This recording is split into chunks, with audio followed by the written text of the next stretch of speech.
Dal Saraceno, ben trovati amici di Wisport, questa è l'ottava giornata del girone C del campionato Under 16 regionale siciliano. Il Città di Ravanusa, reduce dalla sconfitta sul campo della giovanile Gela, ospita un fair play sciacca in fiducia dopo la vittoria per 4-3 contro il Città di Gela. Gli ospiti occupano attualmente la quinta posizione in classifica con 10 punti, mentre il Città di Ravanusa, fermo a 5 lunghezze, naviga in terzultima piazza ed è chiamato a fare il risultato per rilanciare il proprio cammino. Formazione dei locali per affrontare la sfida: Accetta, Di Caro, Spagnolo, Zagario, Gattuso, Calogero, La Marca, Alessandro, La Marca, Mattia, Gattuso, Paolo Pio, Lana, Lombardi, Oliveri. Risponde il fair play sciacca con Gallo, Amodeo, Bilello, Ciulla, Sclafani, Basile, Bentivennia, Fiera Mosca, Di Stefano, Gallisto e Guerreri. Tutto pronto per il film del primo tempo, bisogna attendere un po' per la prima chance offensiva. Al 18esimo infatti Guerreri riesce a lanciare così su Gallisto, l'uscita buona di Accetta, poi la difesa libera in calcio d'angolo. Minuto 24, ancora un pallone lungo verso l'area di rigore e Ciulla, stavolta chiamato a difenderla, due avversari addosso,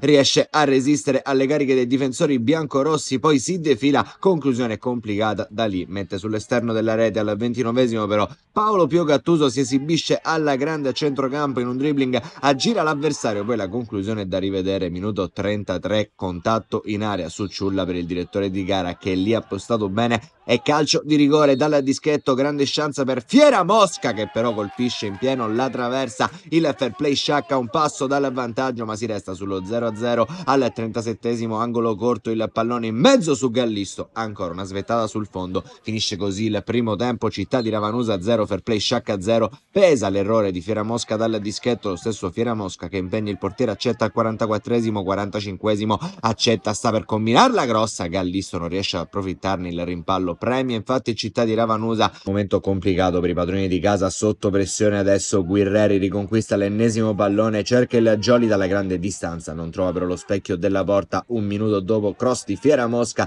riesce in due tempi Accetta a fare sua la sfera in area di rigore. Minuto 58, all'improvviso il Città di Ravanusa, Di Caro per Oliveri, tiro respinto al difensore. Sul secondo ci sono i piedi di Gallo e poi la palla allontanata dalla difesa in calcio d'angolo. 61esimo, rimessa laterale, il pallone che ballonzola in area verso Gallo, sotto pressione arriva l'episodio che non ti aspetti dopo tantissimi tentativi, dopo tantissime occasioni del fair play sciacca. La deviazione di Gambino in spaccata vale l'1-0 con cui il Città di Ravanusa riesce a ritrovare la vittoria. 3 punti pesanti arrivano al Saraceno. Amici di Wisport, un cordiale saluto e come sempre alla prossima.